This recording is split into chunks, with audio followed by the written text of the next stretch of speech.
Hello hi అండి నమస్తే. ఆంధ్ర రాజధాని ప్రాపర్టీస్కి స్వాగతం.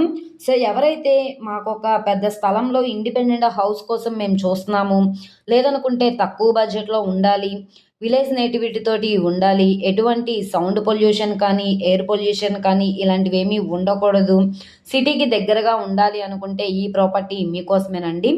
ఆల్మోస్ట్ 7.5 సెంట్ల ల్యాండ్లో ఈ డాబా ఇల్లు మనకి కేవలం 22 లక్షల బేసిక్ రిజర్వ్ ప్రైస్కి బ్యాంక్ ఆప్షన్లో సేల్కి వచ్చింది. ప్రాపర్టీకి సంబంధించిన పూర్తి డీటెయిల్స్ అనేది వీడియోలో డీటెయిల్డ్గా తెలియజేస్తాను. ఈ వీడియోని స్కిప్ చేయకుండా చివరి వరకు చూడండి. ఇలాంటి మంచి మంచి ప్రాపర్టీస్ని లేటెస్ట్ అప్డేట్స్ని మా వీడియోస్ మీ వరకు రావాలి అనుకుంటే ఛానల్ని ఫాలో అవుతూ ఉండండి. ఈరోజు మనం మాట్లాడుకునే ప్రాపర్టీ అనేది సో ఇక్కడ చూస్తున్నారు కదా, ఈ హౌస్ అయితే మనకి సేల్కి వచ్చిందనమాట. ఇంటి చుట్టూ కూడా కాంపౌండ్ వాల్ ఉంది. సో ఇక్కడ మనకి ఈ రోడ్ నుంచి మనకి ముందైతే కనుక స్థలం అయితే వస్తుంది. ఫ్రంట్ మనకి బ్యాక్ సైడ్ హౌస్ అయితే కన్స్ట్రక్షన్ చేశారు. ఇది మనకి గజాల్లో చూసుకుంటే 372 గజాలు. ఈస్ట్ ఫేసింగ్లో ఉంటుంది. వాస్తుపరంగా కూడా చాలా బాగుంటుంది. సో మనకి విజయవాడ సిటీ నుంచి 35 కిలోమీటర్లు, విజయవాడ టు బందర్ రోడ్ నుంచి మనకి దగ్గరగా ఉండే ఉయ్యూరు అనమాట. ఈ ఉయ్యూరు బస్టాండ్ నుంచి మనకి 7.5 కిలోమీటర్ల దూరంలో కపిలేశ్వరపురంలో అయితే సేలుకొచ్చిన ప్రాపర్టీ. గజం మనకి 5,868 రూపాయలు అనమాట.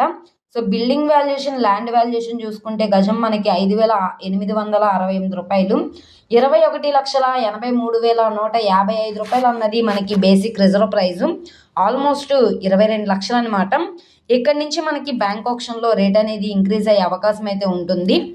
ప్రస్తుతానికి లోపల వీడియో అయితే అవైలబుల్గా లేదు. నచ్చి విజిట్ చేయాలనుకుంటే స్క్రీన్ మీద కనబడుతున్న మొబైల్ నెంబర్ని సంప్రదిస్తే లైవ్ విజిటింగ్కి ఏర్పాటు చేస్తాము. మనకి 2 రోడ్లలో ఉంటుంది. బ్యాక్ సైడ్ కూడా 20 ఫీట్ రోడ్ వస్తుంది. ఫ్రంట్ మనకి రోడ్డు పెద్ద రోడ్డే కాబట్టి ట్రాన్స్పోర్టేషన్ పరంగా వెహికల్స్ అవి రావడానికి కూడా కన్వీనియంట్గానే ఉంటుంది. అలాగే ఈ వీడియో నచ్చితే ఛానల్ని సబ్స్క్రైబ్ చేసుకోండి. మీరు మా ఫేస్బుక్, ఇన్స్టాగ్రామ్ను కూడా ఫాలో అవుతూ ఉండండి. వాటిల్లో కూడా ప్రాపర్టీస్ అనేవి అప్లోడ్ చేస్తున్నాం. వాటి లింక్స్ అనేవి కింద డిస్క్రిప్షన్లో ఇస్తాము. ఓకే అండి, థ్యాంక్ యూ ఫర్ వాచింగ్.